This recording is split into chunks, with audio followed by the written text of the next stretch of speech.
अस्सलामुअलैकुम स्टूडेंट्स, उम्मीद करता हूँ आप लोग खैरियत से होंगे। हाज़िर हूँ एमएफ इंग्लिश सेंटर से।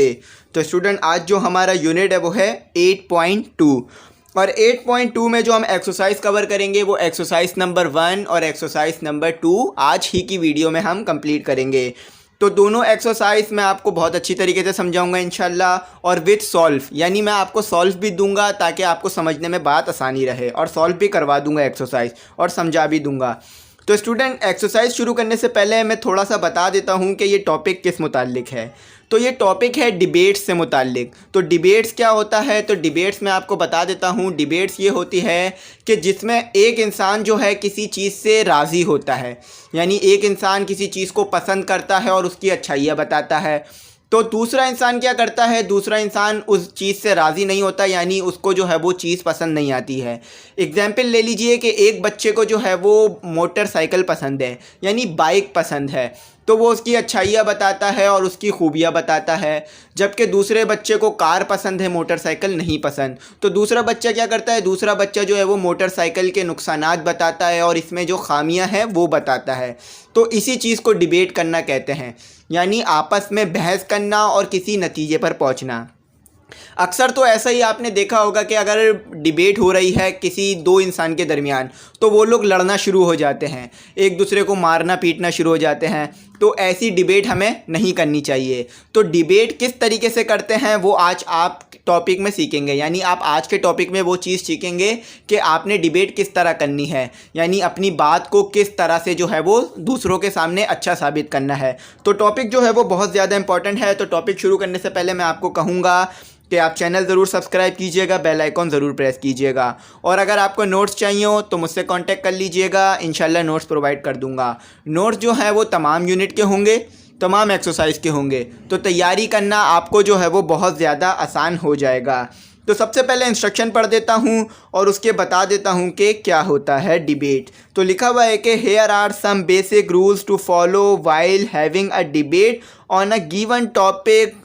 तो यहाँ पर क्या कहा जा रहा है? यहाँ पे कहा जा रहा है कि जब भी आप जो है वो डिबेट करेंगे, यानी एक दूसरे से बहस करेंगे और अपनी बात को सही साबित करने की कोशिश करेंगे, तो यहाँ पर जो रूल्स दिए हुए हैं आपको नीचे, उसका जो है आप ख्याल रखेंगे। यानी आपको नीचे टॉपिक्स भी दिए हुए हैं जिन टॉपिक पर आपने डिबेट करनी है, तो मैं वो आपको टॉपिक भी बता दूँगा।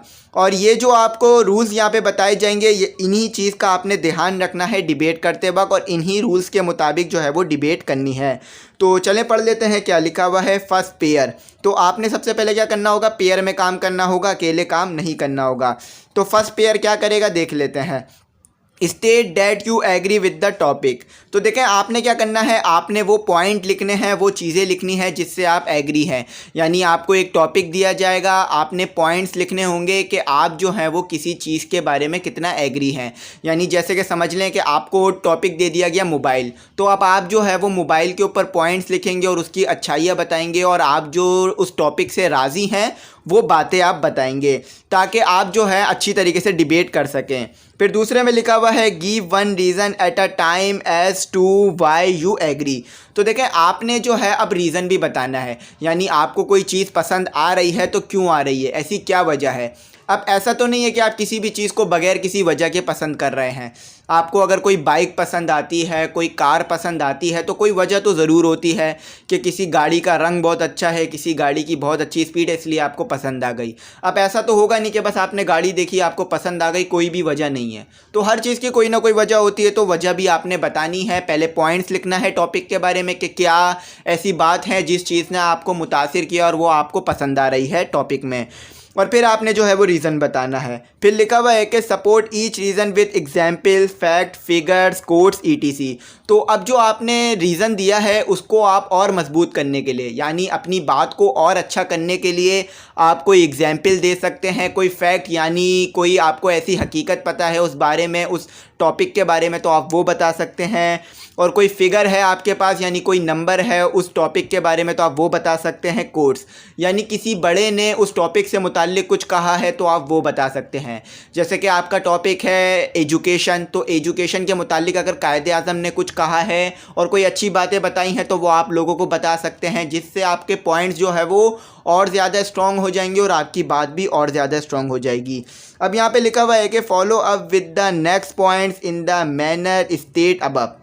तो यहाँ ये कहा जा रहा है कि अब जो आप और पॉइंट लिखेंगे वो भी ऐसे ही लिखेंगे, यानी पहले एक पॉइंट बता देना है कि आपको जो है ये चीज़ क्यों पसंद है, इसमें क्या अच्छाई है, फिर रीज़न, फिर एग्जाम्पल या कोई फैक्ट या फिगर्स। तो मैंने जो पॉइंट्स लिखे हैं वो इसी तरह लिखे हैं। अब देखें सेकंड पेयर क्या करेगा, state that you disagree with the topic. तो अब आपने जो है ये पॉइंट यानी ये चीज़ लिखनी है कि आप उस टॉपिक से क्यों राज़ी नहीं हैं। यानी आपको एक बाइक दे दी मैंने, अब आपको बाइक क्यों पसंद नहीं है, अब आपको बाइक क्यों पसंद नहीं आती है, आपने ये लिखना है, ठीक है। और आपने फिर उसके बाद क्या करना है, give one reason at a time as to why you disagree. तो अब अगर आप राज़ी नहीं हैं उस चीज़ से, यानी आपको बाइक पसंद नहीं है, तो क्यों पसंद नहीं है वजह बतानी है, ताकि सामने वाले को आपकी वजह समझ में आए और वो जो है आपकी बात को समझ सके। तो support each reason with example, facts, figures, quotes, ETC। तो यहाँ भी यही करना है कि अगर कोई इंसान किसी चीज़ से राज़ी नहीं है तो उसने एग्जाम्पल देनी है कि ऐसी क्या वजह है वो राज़ी क्यों नहीं, यानी कोई मिसाल देनी है कि ऐसा क्या चीज़ है उसमें जिससे वो राज़ी नहीं है। कोई फैक्ट है तो वो बता देना हकीकत, कोई फिगर्स है तो वो बताना है, और कोई कोट्स यानी किसी बड़े इंसान का बाइक के मुतालिक कोई कोट्स है जिसकी वजह से ये बात साबित हो कि बाइक नहीं चलानी चाहिए, तो वो जो है आप कोट्स दे सकते हैं। तो बाइक जो है कॉमन सवारी होती है तो इसे जो है वो ज़्यादातर यूज़ किया जा रहा होता है। तो आगे लिखा हुआ है कि follow up with the next point in the manner state above. तो आगे जितने भी पॉइंट लिखेंगे आप इसी तरीके से लिखेंगे, पहले पॉइंट लिखेंगे, फिर रीज़न, और फिर आपने क्या करना है, एग्जाम्पल देनी है।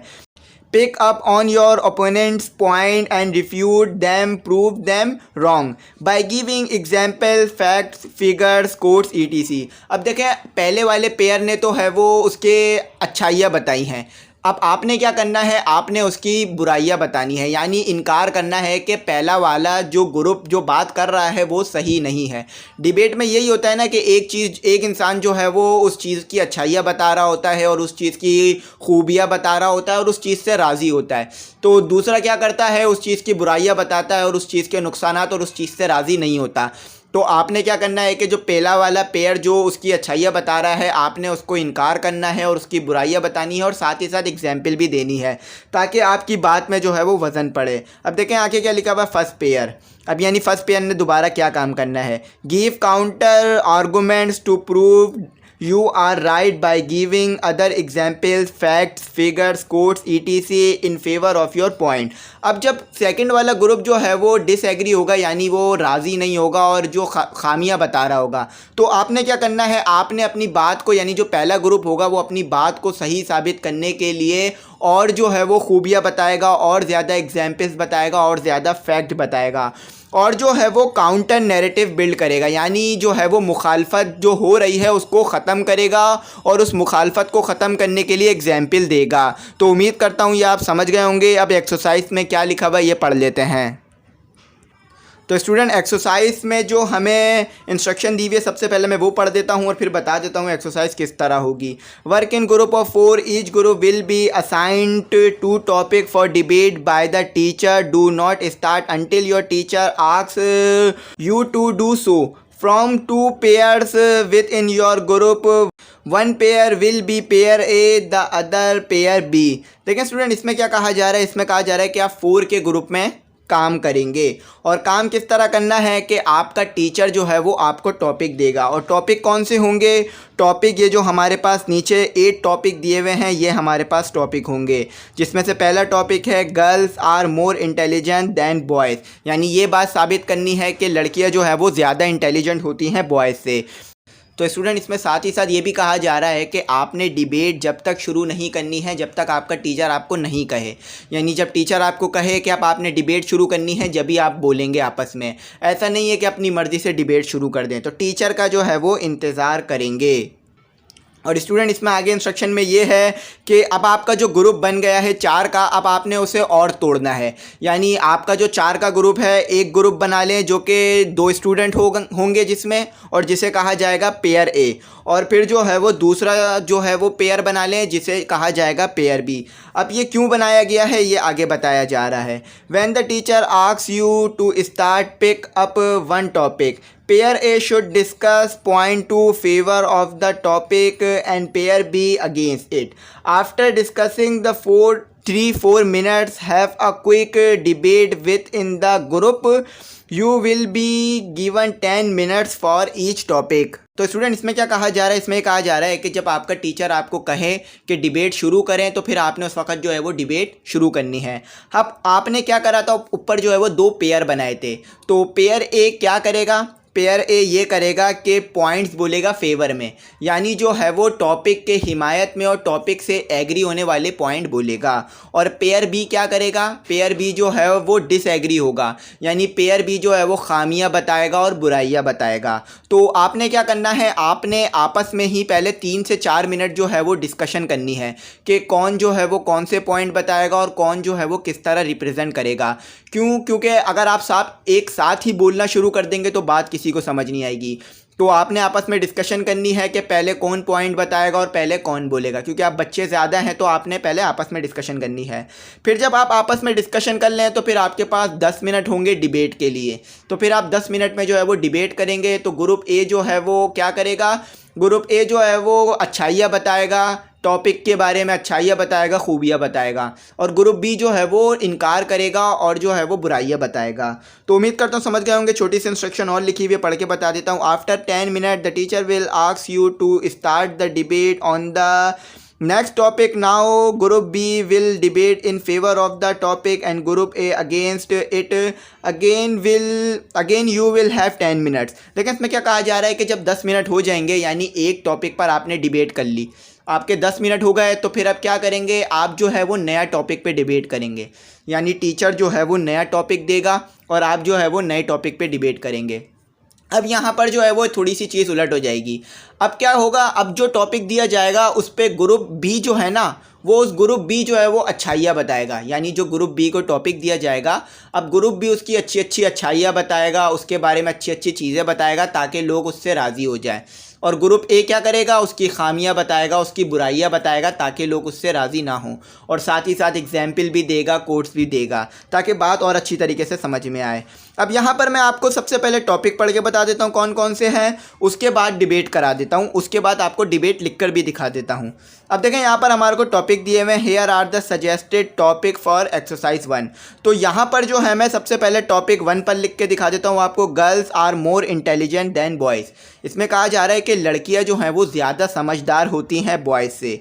तो अब मेरा आपसे ये सवाल है कि क्या वाकई लड़कियां ज़्यादा समझदार होती हैं बॉयज़ से या नहीं। तो मैं आपको बता देता हूँ सबसे पहले कि वाकई ही लड़कियां जो हैं वो ज़्यादा समझदार होती हैं बॉयज़ से। क्योंकि अल्लाह ताला ने उनको भी ज़हानत दी है, उनको भी जो है वो नेमतों से नवाजा है। तो वो भी जो है वो अपना किरदार अदा करती हैं मुल्क को आगे ले जाने में, और वो भी जो है वो घर को आगे ले जाने में अपना किरदार अदा करती हैं। और जिस तरह मर्दों की अहमियत है उसी तरह औरतों की भी एक अपनी जगह पर अहमियत मौजूद है, और उनको भी अल्लाह ताला ने जो है वो हुकूक दिए हैं। तो गर्ल्स भी जो है वो इंटेलिजेंट होती हैं, और जो बच्चा चाहे वो गर्ल हो या बॉय हो, चाहे वो लड़का हो या लड़की हो, अगर मेहनत करेगा, दिल लगा के पढ़ेगा तो अच्छे नंबर हासिल करेगा और अच्छे मार्क्स मिलेंगे। अब पेपर में आपको पता है कि ऐसा कोई कॉन्सेप्ट नहीं है कि लड़कियों को अच्छे नंबर दिए जाते हैं या लड़कों को। जिसका पेपर जितना अच्छा होगा, जिसने जितना अच्छा लिखा होगा, उसको उतने ही अच्छे नंबर मिलेंगे। तो उम्मीद करता हूँ बात आपको समझ में आई होगी। तो यहाँ पर जो पॉइंट्स दिए हुए हैं वो भी पॉइंट जो है वो कहीं पर ये बताया जा रहा होगा, यानी ग्रुप ए ये बताएगा कि लड़कियां ज़्यादा समझदार होती हैं, इंटेलिजेंट होती हैं, और ग्रुप बी इससे इनकार कर रहा होगा। तो दोनों में एग्जाम्पल भी दी जाएगी और रीज़न भी, जैसा कि आपको लिखा हुआ नज़र आ रहा होगा। तो नोट्स के बारे में डिस्कशन करूंगा। स्टूडेंट के नोट्स ज़रूर बाय कर लीजिएगा। 100 रुपीज़ फ़ीस रखी है नोट्स की। 100 रुपीज़ फ़ीस रखने की वजह ये थी कि काफ़ी टाइम लगा है, लिखने में काफ़ी एनर्जी लगी है, तो इसलिए मैंने इसकी 100 रुपीज़ फ़ीस रखी ताकि हर कोई जो है ईज़िली बाय कर ले। तो स्टूडेंट नोट्स के जो पेजेस हैं वो 180 प्लस हैं, यानी 180 से भी ज़्यादा, बहुत ज़्यादा इसमें पेजेस हैं। तो काफ़ी टाइम लगा है, काफ़ी मेहनत लगी है, तो इसलिए मैंने इसकी 100 रुपीज़ फ़ीस रखी है। तो आप ज़रूर बाय कर लीजिएगा। जो टेस्ट सेशन होगा उसमें भी रजिस्ट्रेशन करा लीजिएगा, मुझे जो है वो कांटेक्ट कर दीजिएगा। मैं आपका नाम जो है वो ग्रुप में ऐड कर दूंगा और टेस्ट सेशन में आपको शामिल कर दूंगा। इंशाल्लाह टेस्ट सेशन जल्दी ही शुरू कर दूंगा। और टेस्ट सेशन में जो पेपर आएगा, यानी जो टेस्ट लूँगा मैं आपसे, वो तमाम टेस्ट जो है वो इसी नोट से बनाऊंगा मैं और इसी बुक से बनाऊंगा। तो अगर आपके पास नोट्स होंगे तो आपको चीज़ें समझने में ज़्यादा आसानी रहेगी। तो चले आजा जल्दी से डिबेट पढ़ लेते हैं और इसको ख़त्म करते हैं। तो स्टूडेंट यहाँ पर जो है वो ग्रुप ए एग्री है और ग्रुप ए डिसएग्री, यानी ग्रुप ए राज़ी है, ग्रुप बी राज़ी नहीं है। तो ग्रुप ए सबसे पहला पॉइंट कहता है कि girls are very intelligent because they achieve good number in exam and give more time to study than boys. तो ग्रुप ए कहता है कि लड़कियां जो है वो ज़्यादा इंटेलिजेंट होती हैं और ज़्यादा समझदार होती हैं और वो पढ़ाई को ज़्यादा टाइम देती हैं लड़कों के मुकाबले में, यानी वो ज़्यादा देर तक पढ़ती हैं, ज़्यादा देर तक जो है वो मेहनत करती हैं। अब यहाँ पर वजह क्यों बताई हुई है? Because girls would like to achieve more marks in exam. अब लड़कियाँ जो है वो ज़्यादा मेहनत क्यों करती हैं? वो इसलिए ज़्यादा मेहनत करती हैं कि वो ज़्यादा अच्छे नंबर हासिल करना चाहती हैं और ज़्यादा आगे बढ़ना चाहती हैं, तो इसीलिए वो ज़्यादा मेहनत करती हैं। अब यहाँ पर एग्जाम्पल दी हुई है एक इसी तरह की खातून की जो कि मेहनत करके आगे बढ़ी, मिस फातिमा जिन्ना, जो कि आपको पता है कि काफ़ी पढ़ी लिखी थी और काफ़ी मेहनती थी। तो ये एग्जाम्पल हो गई यहाँ पर। अब देखें डिसएग्री में क्या पॉइंट आता है। Lots of girls don't interest in study, that is why they don't take admission in school और college, but the boy do that. तो स्टूडेंट इसमें लिखा हुआ है कि बहुत सारी लड़कियां जो हैं वो पढ़ाई में इंटरेस्ट नहीं लेती हैं, यानी अगर उन्होंने स्कूल कंप्लीट कर लिया है तो कॉलेज में दाखिला नहीं लेंगी या फिर स्कूल में भी दाखिला नहीं लेती हैं, पढ़ती ही नहीं हैं। तो ये इसलिए कहा जा रहा है कि लड़कियां जो है वो ज़्यादा इंटेलिजेंट नहीं होती बॉयज़ से। आपने देखा होगा बहुत सी ऐसी लड़कियाँ होती हैं जो कि दाखिले नहीं लेती आगे पढ़ने के लिए।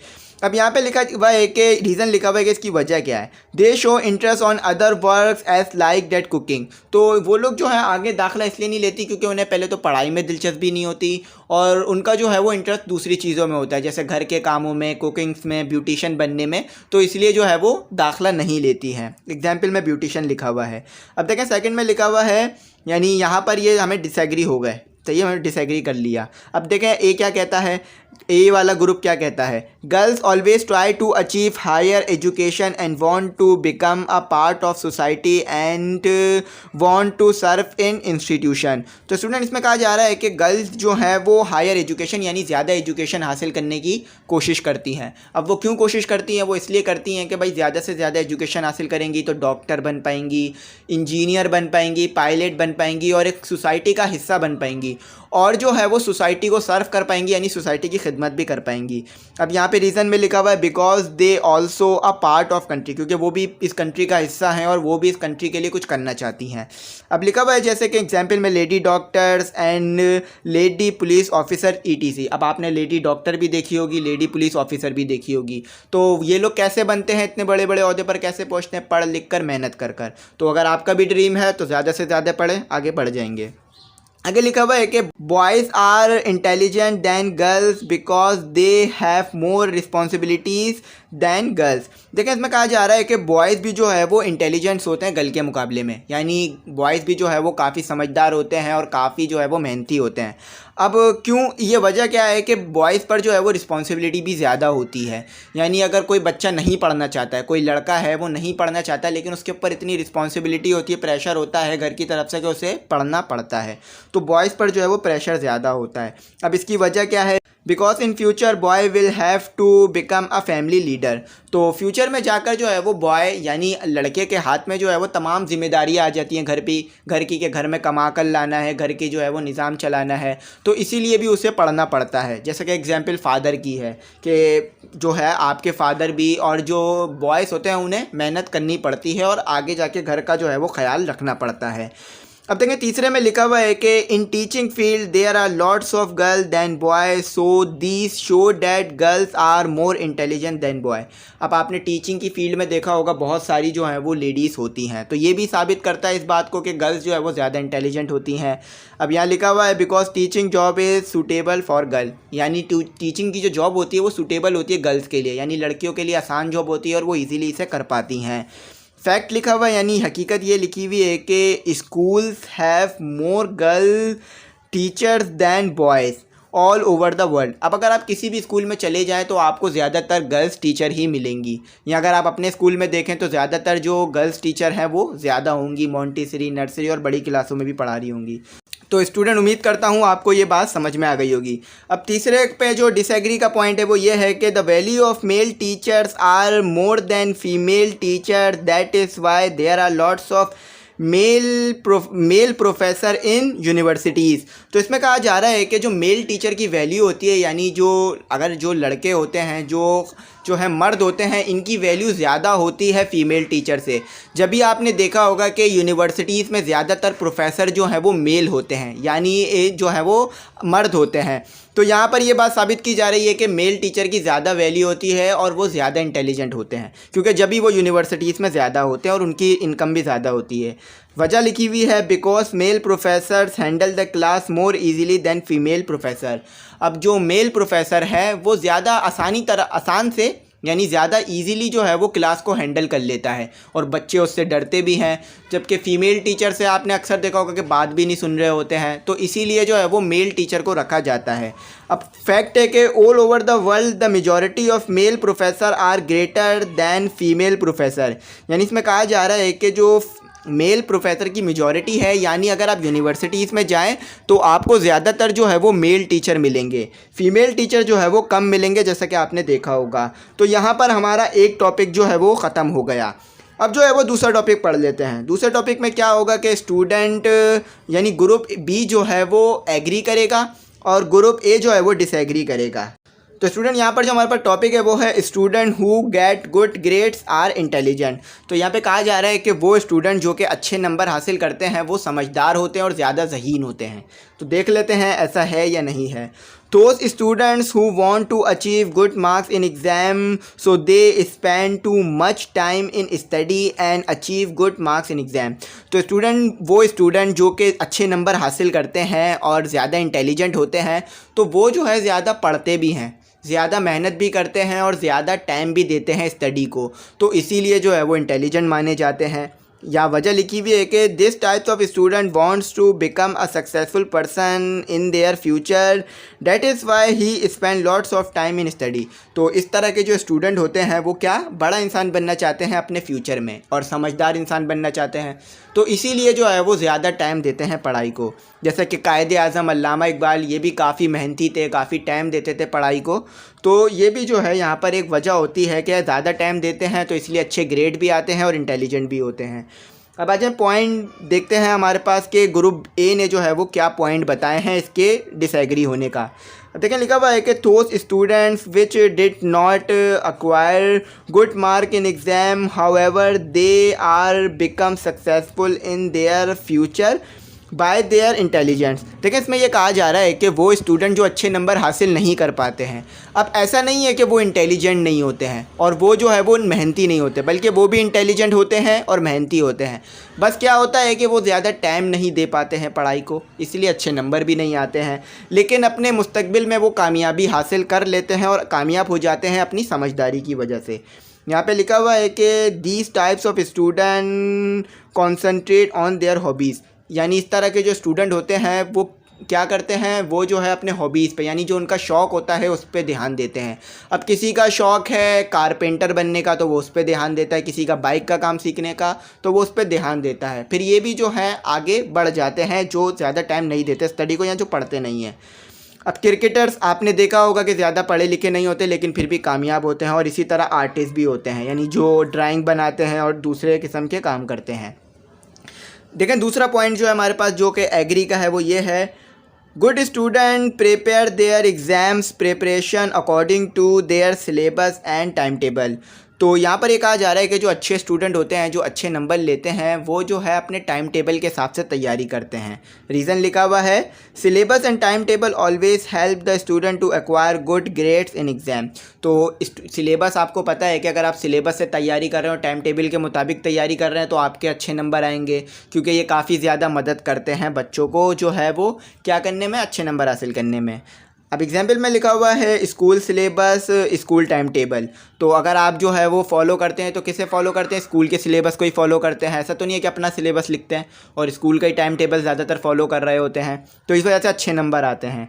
अब यहाँ पर डिसएग्री में लिखा हुआ है कि student which don't follow the time table and syllabus in exam also realise good numbers in exam. तो यहाँ पर वो उन्होंने क्या कहा कि पहले एग्री हुए कि भाई जो सिलेबस को फॉलो करते टाइम टेबल को वो अच्छे नंबर हासिल कर लेते हैं और इंटेलिजेंट हो जाते हैं। तो ये कहते हैं कि जो बच्चे सिलेबस को फॉलो नहीं करते या जो टाइम टेबल को फॉलो नहीं करते वो भी अच्छे नंबर ले लेते हैं। यानी आपने देखा होगा कि बहुत से बच्चे ऐसे भी होते हैं कि 5-5 6-6 महीने नहीं पढ़ते लेकिन आखिर में पढ़कर अच्छे नंबर हासिल कर लेते हैं। तो इस तरह के बच्चे भी होते हैं क्योंकि वो ज़हीन होते हैं। तो यहाँ पर ये कहा जा रहा है कि जो बच्चे टाइम टेबल नहीं फॉलो करते वो भी ज़हीन होते हैं और उनको भी अच्छे नंबर आ जाते हैं और वो भी अच्छे बच्चे होते हैं। लिखा हुआ this types of student are sharp mind so they realise good numbers in exam without following time table as like date A और बी ग्रेड। तो इसमें कहा जा रहा है कि इस तरह के जो बच्चे होते हैं यानी जो ज़्यादा मेहनत नहीं करते, ज़्यादा नहीं पढ़ते, तो इसकी वजह ये होती है कि वो काफ़ी शार्प माइंड होते हैं, यानी उनका दिमाग तेज़ होता है तो वो कम टाइम में भी ज़्यादा तैयारी कर लेते हैं और ए और बी ग्रेड हासिल कर लेते हैं। और यहाँ पर लिखा हुआ स्पोर्ट प्लेयर, यानी जो बच्चे स्पोर्ट खेलते हैं यानी ज़्यादा टाइम स्पोर्ट में दे रहे होते हैं, पढ़ाई को कम टाइम दे रहे होते हैं, लेकिन जब वो पेपरों में उनका रिजल्ट आता है तो वो भी अच्छा आ रहा होता है। क्यों? क्योंकि वो एक्टिविटीज़ ज़्यादा करते हैं, चैलेंजेस ज़्यादा लेते हैं, तो अच्छे नंबर हासिल कर ही लेते हैं पेपरों में। अब देखें यहाँ पर तीसरा पॉइंट है homework and assignment also improve the marks of good and intelligent student. तो होमवर्क और असाइनमेंट भी जो है वो गुड स्टूडेंट्स यानी अच्छे स्टूडेंट्स के नंबर बढ़ाने में काफ़ी किरदार अदा करते हैं। वजह देखिए क्या लिखी हुई है, due to homework and assignment improve the student skill so that is why he achieves a good number in exams. तो ये जो होमवर्क होते हैं, तो ये जो होमवर्क और असाइनमेंट होते हैं इससे क्या होता है कि बच्चे की स्किल्स इम्प्रूव होती है, यानी वो ज़्यादा से ज़्यादा लिखता है, ज़्यादा से ज़्यादा सीखता है, ज़्यादा से ज़्यादा काम करता है तो उसके नंबर अच्छे आते हैं। तो इस तरह से जो है वो जिन बच्चों के नंबर अच्छे आते हैं तो वो इंटेलिजेंट स्टूडेंट होते हैं। Homework exercises and science project, तो जो कि एग्जाम्पल में ये लिखा है कि जो होमवर्क आपको घर का मिल रहा होता है, जो साइंस प्रोजेक्ट मिलता है, तो ये काफ़ी मदद करता है आपके नंबरों को बढ़ाने में और आपकी काबिलियत को बढ़ाने में। अब इसको डिसएग्री किस तरह किया है, good students often don't give a time to sport and other activities. तो इसमें बताया जा रहा है कि जो अच्छे स्टूडेंट होते हैं ना, यानी जो इंटेलिजेंट, जो अच्छे नंबर हासिल करते हैं, वो जो है वो खेल को ज़्यादा टाइम नहीं देते, यानी ज़्यादातर पढ़ने को टाइम देते हैं। तो इस वजह से क्या होता है, खेल को ज़्यादा टाइम ना देने से देखें रीज़न में लिखा हुआ है because their time table is too strict. तो वो लोग इसलिए ज़्यादा टाइम नहीं देते खेलने को क्योंकि उनका टाइम टेबल बना हुआ होता है, वो अपने टाइम टेबल को नहीं तोड़ते हैं और ज़्यादातर पढ़ाई पे ध्यान देते हैं। अनहेल्दी स्टूडेंट, तो फिर जब वो लोग ज़्यादा पढ़ते हैं तो क्या होता है एग्जाम्पल में, अनहेल्दी हो जाते हैं, यानी उनकी जो है वो तबीयत ख़राब रहने लगती है। तो जब भी कहते हैं कि पढ़ाई के साथ साथ जो है वो खेल को भी ध्यान देना चाहिए। तो उम्मीद करता हूँ आपको एक्सरसाइज पूरी समझ में आ गई होगी। पहले हमने जो है वो एग्री वाले पॉइंट बता दिए और फिर डिसएग्री वाले। तो बाकी टॉपिक पर भी जो है इसी तरह से डिबेट होगी जिस तरह से मैंने आपको इस पर लिख के दिखा दी। लिख के दिखाने का मकसद ये था ताकि आपको बात समझ में आ जाए। तो आप ये लिख लीजिएगा और अगर डिबेट हो तो इस पर डिबेट कर भी लीजिएगा। तो स्टूडेंट अब जो है हम अपनी एक्सरसाइज नंबर 2 को भी कर लेते हैं और मैं इसको भी आपको सॉल्व करवा देता हूँ और बता देता हूँ क्या कहा जा रहा है। The whole class should be divided into 4 groups, each group should further split up into 2 subgroups. The teacher will write the 4 topics on 4 sheets and fold the sheets. Each group will be given 1 sheet and asked to prepare a debate on it. One subgroup will prepare point in favor of the topic and the other against it. Each group will then come up and conduct a debate in front of the class. देखिए student, इसमें क्या कहा जा रहा है, इसमें ये कहा जा रहा है कि आपने जो है वो पूरी क्लास को 4-4 के ग्रुप में तोड़ देना है। जैसे 16 बच्चे हैं क्लास में तो 4-4 का ग्रुप बना लें। एक ग्रुप ए हो जाएगा, बी हो जाएगा, सी और डी हो जाएगा, और जिसमें पूरी क्लास के बच्चे आ जाएंगे। सही है, 4 ग्रुप में पूरी क्लास के बच्चों को आपस में बांट दें, 4-4 करके बांट लें। अब यहाँ कहा जा रहा है कि जो आपने ग्रुप ए बनाया है इसको मज़ीद तोड़ दें, यानी 2-2 का ग्रुप और बना लें। ठीक है, पहले आपने 4 का ग्रुप करा, अब इसको मज़ीद तोड़ दें। अब इसको मज़ीद क्यों तोड़ा जा रहा है वो बताया जाएगा। अब इसको जो है आपने क्या करना है, अब टीचर जो है यहाँ पर आपको 4 टॉपिक दिए हुए हैं। टीचर क्या करेंगी, इन 4 टॉपिक को चिट पे लिखेंगी, यानी जो है पेपर पे लिखेंगी और पेपर को फोल्ड कर देंगी। और फिर जो है वो एक एक चिट अलग अलग यानी जगल कर कर हिलाकर एक एक चिट जो है वो एक एक बच्चे को दे देंगी। तो जिस ग्रुप के पास जो चिट आएगी वो जो है ग्रुप उसी पर डिबेट करेगा। जैसे कि ग्रुप ए के पास जो है वो पहली चिट आई और उसमें जो है उसको टॉपिक मिला only close family and friends should be invited at wedding. तो क्या होगा, ग्रुप ए जो है वो ग्रुप ए में 2 बच्चे जो है वो एग्री होंगे इस बात से और 2 बच्चे जो है वो डिसएग्री, यानी 2 बच्चे जो अच्छाइयाँ बताएंगे इस बात की और इस टॉपिक की और इसकी खूबियाँ, और 2 बच्चे बुराइयाँ बताएंगे और डिसएग्री होंगे। तो इस तरह से आपने काम करना है, बाकी ग्रुप भी तीनों इसी तरह काम करेंगे। तो उम्मीद है आपको समझ आ गई होगी बात। तो अब मैं इस टॉपिक पर आपको लिखवा देता हूँ। पहला टॉपिक क्या है, only close family and friends should be invited at wedding. तो ये आप करिएगा कि आप जो है ये अपनी नोटबुक में उतार लीजिएगा ताकि आपको बात अच्छी तरह समझ में आ जाए। तो चले मैं आपको जल्दी से समझा देता हूँ। तो ये टॉपिक जो है वो इम्पॉर्टेंट होगा क्योंकि आपको बात इससे समझ में आ जाएगी ईजीली। तो स्टूडेंट इसमें कहा जा रहा है कि we ought to invite our close family members in wedding function because they are too close from us. तो इसमें कहा जा रहा है कि हमें जो है वो अपने क्लोज़ फैमिली मेम्बर्स और फ्रेंड को ज़रूर बुलाना चाहिए अपने वेडिंग फंक्शन में। क्यों? क्योंकि वो बहुत हमारे करीबी होते हैं, यानी उनका हमारा खून का रिश्ता होता है, तो हमें उन्हें ज़रूर बुला लेना चाहिए। वजह क्या है, दे आर आवर रिलेटिव, क्योंकि वो हमारे रिश्तेदार होते हैं, चाहे वो क्लोज़ फ्रेंड हो गए या हमारे मेम्बर्स हो गए, वो हमारे रिश्तेदार होते हैं। अब एग्जाम्पल में लिखा हुआ है अंकल आंटी, अब ये अंकल आंटी जो है हमारे रिश्तेदार ही होते हैं, तो यहाँ पर ये एग्जाम्पल हो गई। अब देखें डिसएग्री क्या होता है इसमें, we also invite other friends in wedding functions because we know them and they spend time with us. तो इसमें कहा जा रहा है कि हमें जो है वो और अपने यानी जो हमारे दूर के दोस्त हैं और दूर के रिश्तेदार हैं उन्हें भी अपने शादी के फंक्शन में ज़रूर याद करना चाहिए और बुलाना चाहिए। क्यों? क्योंकि शादी का फंक्शन आपको पता है बार बार नहीं होता, तो इसीलिए जो है उन्हें भी बुला लेना चाहिए। अब देखें स्टूडेंट, मैं आपको समझा जो रहा हूँ वो ज़्यादा होता है। अब इसकी वजह ये है कि इतना सब कुछ यहाँ लिखा नहीं जा सकता, लेकिन मेन पॉइंट जो है वो मैं लिखवा देता हूँ आपको। तो हमें उनको भी बुलाना चाहिए जो कि हमारे क्लोज़ ना हो, यानी जो हमारे घरों के करीब ना रहते हों, हमारे ज़्यादा क्लोज़ ना हो, लेकिन हम उन्हें जानते हैं अच्छी तरीके से, तो उन्हें भी शादियों में बुला लेना चाहिए क्योंकि शादी का फंक्शन बार बार नहीं होता। अब यहाँ पर रीज़न लिखा हुआ है they are our colleagues and friends. तो क्यों? क्योंकि वो हमारे कुलीग्स होते हैं, हमारे जानने वाले होते हैं, हमारे साथ काम करने वाले होते हैं, तो हमें उन्हें ज़रूर शादी में बुला लेना चाहिए। जैसे कि क्लासमेट्स, अक्सर किसी के घर में शादी होती है तो वो अपने क्लासमेट को बुलाता ही नहीं है शादी में। तो आपके अगर घर में भाई की या करीबी शादी हो रही है तो अपने क्लासमेट्स को भी बुला लें ताकि उन्हें भी अच्छा लगे और आपकी दोस्ती भी और बढ़े। अब दूसरा पॉइंट देखते हैं। दूसरा पॉइंट भी बड़ा ही दिलचस्प है। तो लिखा हुआ है कि close friend and family members also invite us in their function and other occasions, so it is really important to invite them in our functions. तो इसमें यह कहा जा रहा है कि हमारे जो रिलेटिव होते हैं यानी जो हमारे क्लोज़ फ्रेंड होते हैं और हमारे जो रिश्तेदार होते हैं वो हमें भी अपनी फंक्शंस में बुलाते हैं। जैसा कि अक्सर होता है ना कि कोई बच्चा किसी की शादी में जा रहा है, किसी चाची की शादी में जा रहा है, कोई चाचू के शादी में जा रहा है, तो इस तरह वो हमें भी बुला रहे होते हैं, तो हमें भी उन्हें बुलाना चाहिए अपनी फंक्शंस में, जो कि इसीलिए ताकि प्यार और मोहब्बत बढ़े और रिश्तेदारी बढ़े।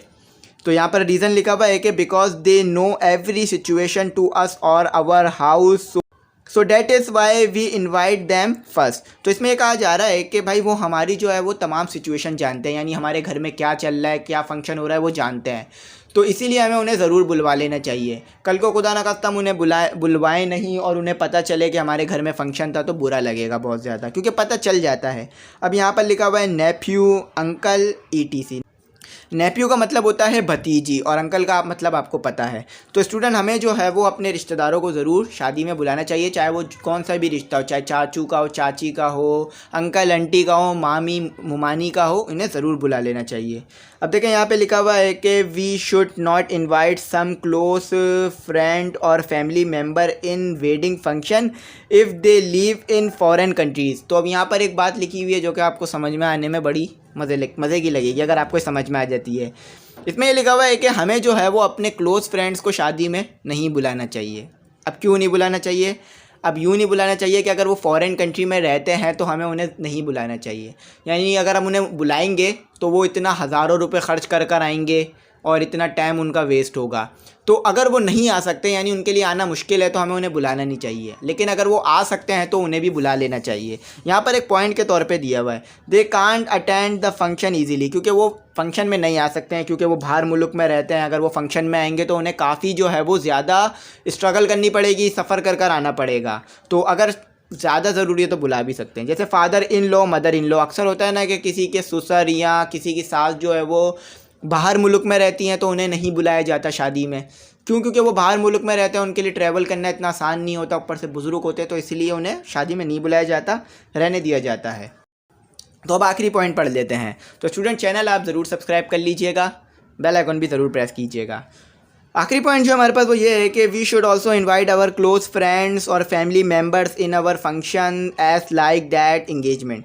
तो ये कहा जा रहा है इसमें कि हमें जो है वो अपने क्लोज़ फ्रेंड और फैमिली मेम्बर को वेडिंग फंक्शन में तो बुलाना चाहिए, और उसके साथ साथ जो है वो इंगेजमेंट का फंक्शन हो या जो भी छोटा मोटा घर में फंक्शन हो उसमें भी बुलाना चाहिए, ताकि रिश्तेदारी बढ़े, प्यार मोहब्बत बढ़े और आपस में मिलजुल कर रहें। अब रीज़न लिखा हुआ है, because they also invite us in our function, क्योंकि वो भी हमें जो है अपने फंक्शन में बुलाते हैं। अब ऐसा नहीं है कि आप सिर्फ शादी में ही सबको बुलाएंगे। अगर आपके घर में छोटा मोटा फंक्शन हो रहा है, चाहे वो मिलाद का हो रहा है या चाहे वो सालगिरह का हो रहा है या इंगेजमेंट का, तो भी उन्हें बुलवाएं ताकि उन्हें अच्छा लगे। कज़न एंड क्लासमेट, अक्सर लोग जो है वो कज़नों को नहीं बुलवाते हैं, तो कज़नों को ज़रूर बुलवाना चाहिए और क्लासमेट को भी ज़रूर। Example they the, we must not invite some friend in wedding functions and other engagement function for manage our budget। तो यहाँ पर कहा जा रहा है कि हमें जो है वो अपने कुछ फ्रेंड को यानी क्लोज़ फ्रेंड को और कुछ क्लोज़ जो है वो फैमिली मेम्बर्स को शादी में नहीं बुलवाना चाहिए। अब इसकी वजह क्या है? इसलिए नहीं बुलवाना चाहिए कि हमारा कहीं बजट आउट ना हो जाए। अब ऐसा है कि हमने हॉल जो है वो 150 लोगों का बुक किया है, या हमने जो टेंट लगवाया है उसमें 100 लोगों की गुंजाइश है और हम लोगों को बुला लें 200 300, ना ही इतने लोगों का खाना है और ना ही इतने लोगों का हॉल है, ना ही जो है वो टेंट है, तो क्या होगा? हमारा बजट आउट हो जाएगा और फंक्शन ख़राब हो जाएगा। तो सबसे पहले फंक्शन शुरू होने से पहले हमें क्या करना चाहिए? अंदाज़ा लगा लेना चाहिए कि कितने लोग आएंगे और कितनों को बुलाना है, ताकि ना ही बजट आउट हो, ना ही फंक्शन ख़राब हो, ना ही ऐसा ना हो जाए खुदा ना खास्ता कि शादी में लोग आ गए ज़्यादा और खाना ना मिले उन्हें। तो ऐसा नहीं करना चाहिए, उन्हीं लोगों को बुलाना चाहिए जो कि ज़्यादा ज़रूरी हो, ताकि खाना भी बचे और ज़्यादा खाना ज़ाया भी ना हो और खाना कम ना पड़ जाए। तो ये एक वजह बताई गई है इसमें। अक्सर होता है ना कि ज़्यादा लोगों को बुलवा लेते हैं, खाना कम पड़ जाता है। वैसे तो कम होता है, लेकिन इसमें एक बताई जा रही है बात, because if we invite lots of friend और family members in wedding function so we will have to spend lots of money. तो इसमें एक वजह ये भी बताई जा रही है कि कम लोगों को बुलवाने की, वो ये है कि अगर हम ज़्यादा लोगों को बुलवा लेंगे तो हमें ज़्यादा पैसे भी खर्च करने पड़ेंगे, यानी हॉल भी जो है वो महंगा करना पड़ेगा, बड़ा करना पड़ेगा, खाना भी ज़्यादा लोगों का बनवाना पड़ेगा। अब 100 लोगों का खाना बनवाना था, ज़्यादा लोगों को बुलवा लिया तो 200-300 का बनवाना होगा, जिसमें खर्चा भी बहुत होगा, तो इसलिए कम लोगों को बुलवाना चाहिए। अब यहाँ पे लिखा हुआ है कि कज़न्स, फॉर्मर क्लासमेट ETC। अब कज़न जो है वो लोगों के बहुत ज़्यादा होते हैं, कुछ के कज़न तो होते हैं वो 15-20 भी हो जाते हैं, चाचा मामा मामी, और ये चाचा मामू का मिलाकर, ताया के बच्चे मिलाकर, चाचा के बच्चे मिलाकर, मामू के बच्चे मिलाकर और दूसरों को मिलाकर कज़नों की तादाद बहुत हो जाती है। तो उन कज़न्स को भी नहीं बुलाना चाहिए जो कि दूर के हैं, और जो हमारे क्लासमेट नहीं हैं उनको भी नहीं बुलाना चाहिए। यानी ऐसा है कि एक बच्चा हमारे साथ 7 क्लास में पढ़ रहा था, आपके साथ एक बच्चा 7 क्लास में पढ़ रहा था, लेकिन 9 क्लास में वो नहीं पढ़ रहा, उसने स्कूल चेंज कर लिया। तो अब ज़रूरी नहीं है कि आप उस 7 क्लास में से बच्चे को बुलवाएं, यानी उसको याद करें, बुलाएं आप शादी में। अब ना वो आपसे मिल रहा है, ना उसका बैठना उठना है, तो उसे ना बुलवाएं। कम से कम लोगों को बुलवाएं, क्लोज़ को बुलवाएं, ताकि जो है वो फंक्शन भी अच्छा हो और आपका जो है वो बजट भी मैनेज रहे। उम्मीद करता हूँ बात समझ में आ गई होगी, काफ़ी खोल कर समझा दिया। वीडियो थोड़ी लंबी हो गई, लेकिन मैंने आपको तमाम बातें जो हैं वो खोल कर और डिटेल में समझा दी। तो स्टूडेंट, इसके आगे जो है वो 3 टॉपिक और मौजूद हैं, तो तमाम टॉपिक पर आपको पता है डिबेट करवाना और लिखवाना मेरे लिए बहुत मुश्किल हो जाती। तो मैंने आपको जो है वो मेन टॉपिक पर, यानी ऊपर के 2 मेन टॉपिक पर और नीचे के 1 मेन टॉपिक पर आपको लिख के दिखाया, ताकि आपको बात समझ में आए। लेकिन अगर फिर भी कोई गलती हो गई हो, कोई क्यूरी रह गई हो, कोई डिफ़िकल्टी रह गई हो, तो आप कमेंट सेक्शन में मैसेज कीजिएगा, इंशाल्लाह मैं आपको रिप्लाई करूँगा और आपको मैं बताऊँगा। और स्टूडेंट, साथ ही साथ कहूँगा कि आप नोट जो है वो ज़रूर परचेज़ कर लीजिएगा। आप जो है वो किसी भी ईजी पैसा की शॉप पर जाएँ, नंबर स्क्रीन पर आ रहा होगा, उस नंबर पर इजी पैसा करवा दें और उसी नंबर पर मुझसे कांटेक्ट कर कर जो है वो नोट्स आप ले लें। तो उम्मीद करता हूँ बात आपको समझ में आ गई होगी और इजी पैसा करना इतना ही आसान है जितना बैलेंस दिलवाना। तो आप कहीं से भी इजी पैसा की शॉप से कहीं से भी इजी पैसा करवा सकते हैं। तो उम्मीद करता हूँ बात आपको समझ में आ गई होगी। अगर कुछ रह गया हो तो कमेंट सेक्शन में मैसेज कर दीजिएगा। अगर आपको कुछ समझ ना आया हो तो व्हाट्सएप नंबर मुझे स्क्रीन पर नज़र आ रहा होगा आपको, तो उस पर आप मुझसे कांटेक्ट कर लीजिएगा। इंशाल्लाह रिप्लाई करूंगा और आपकी क्यूरी को सॉल्व करने की पूरी कोशिश करूंगा। टेस्ट सेशन में जल्द से जल्द शुरू कर दूंगा, तो आप लोग जो है वो टेस्ट सेशन में अपनी रजिस्ट्रेशन करवा लीजिएगा ताकि मैं आपको जो है उसमें रजिस्टर कर लूँ और आपको जो है मैं टेस्ट का पेपर भी सेंड करूँगा और जिसमें आप मुझे टेस्ट करके मुझे वापस देंगे। तो उम्मीद करता हूँ बात समझ में आ गई होगी। अगर कुछ रह गया हो तो कमेंट सेक्शन में मुझे बता दीजिएगा और अगर वीडियो अच्छी लगी हो तो एप्रिसिएशन के लिए भी ज़रूर मैसेज कीजिएगा। Thanks for watching.